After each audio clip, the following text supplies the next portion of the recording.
फोनॉन momentum.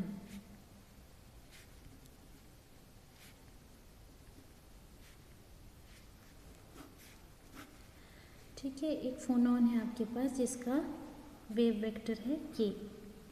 तो wave vector k का फोनॉन है, ये इंटरेक्ट करेगा पार्टिकल्स के साथ में। कैसे पार्टिकल्स के साथ इंटरेक्ट करेगा?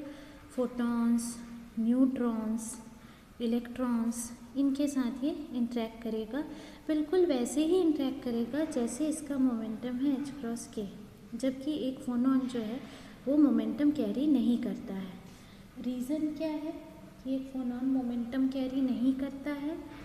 ये कि फोनॉन का जो कोऑर्डिनेट होता है उसमें रिलेटिव कोऑर्डिनेट्स एटम्स के भी होते हैं। इसीलिए अगर हम लोग हाइड्रोजन मॉलिक्यूल की बात करते हैं तो जो इंटरन्यूक्लियर वाइब्रेशनल कोऑर्डिनेट है, internuclear vibrational coordinate r1 minus r2, ये रिलेटिव कोऑर्डिनेट होता है 1/2 r1 प्लस r2, और ये एक पर्टिकुलर मोड को, यूनिफॉर्म मोड को करस्पॉन्ड करता है और ये लीनियर मोमेंटम एक्चुअली कैरी कर सकता है।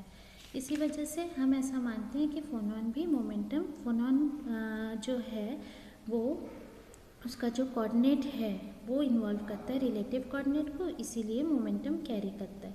जो फिज़िकल मोमेंटम होता है किसी क्रिस्टल का, उसको हम P = m d/dt summation US इससे डिनोट करते हैं। इसको इक्वेशन नंबर 1 दे देते हैं। जब क्रिस्टल कैरी करेगा फोनॉन K तो P = m du/dt into summation exponential IS KA, ऐसा हम लिख सकते हैं। या फिर इसी को हम लोग क्या लिख सकते हैं, m into du/dt 1 minus exponential IN KA upon 1 minus exponential I KA। ये हो गया इक्वेशन नंबर 2, जहाँ पे S जो है वो पूरे n एटम्स के ऊपर है। तो summation S = 0 to n minus 1 x raised to s which is equals to 1 minus x raised to n upon 1 minus x। ये हो गया equation number 2। Equation number 3, k की वैल्यू जो है ±2πr अपॉन na, और ये कंपैटिबल है boundary condition के साथ।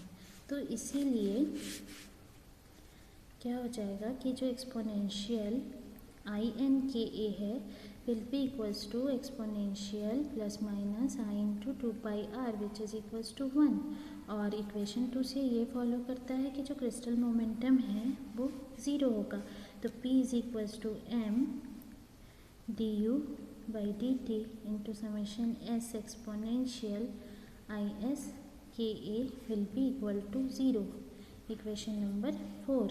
सिर्फ एक्सेप्शन इक्वेशन 4 से ये है कि यूनिफॉर्म मोड k = 0 में नहीं होगा, जिसके लिए सारे US की वैल्यू u के बराबर होगी।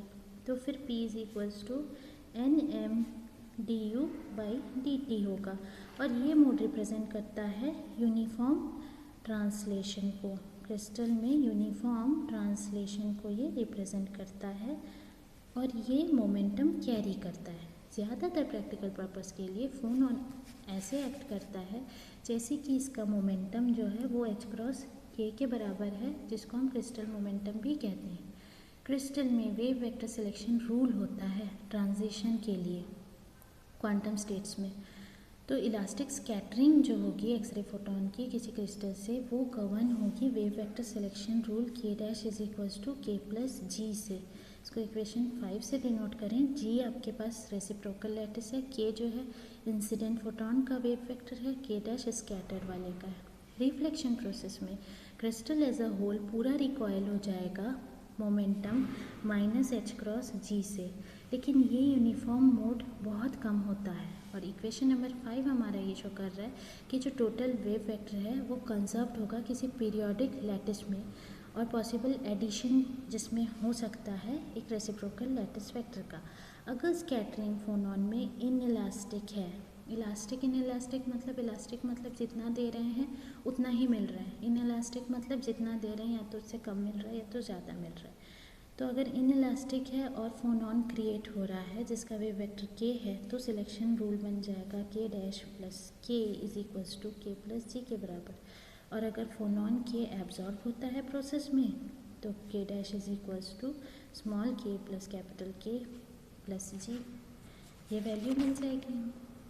ठीक है, तो इस तरीके से हम ये मान सकते हैं कि जो फोनॉन होता है उसका अपना मोमेंटम तो नहीं होता है, लेकिन रिलेटिव कोऑर्डिनेट्स की वजह से वो एक मोमेंटम को कैरी करता है। ओके।